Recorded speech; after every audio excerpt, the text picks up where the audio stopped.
forth. So, all right, you made it sounds better. You know, war. Imagine if George Lucas had called his movie Loki. Star, sustained counterterrorism. You know, this is hard, but I got to say though, it sounds like the Obama administration. Sounds like the Obama administration is a little confused over our current situation vis-a-vis whether it's a war or not. Here's how confused they are. You can get both points of view from one guy. Is the U.S. at war with ISIS? We're engaged in a major counterterrorism operation. And it's going to be a long-term counterterrorism operation. We're at war with Al-Qaeda and its affiliates, and in the same context, if you want to use it, yes, we're at war with ISIL in that sense.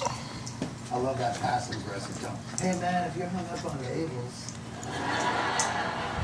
you need to call it something. I guess war will do.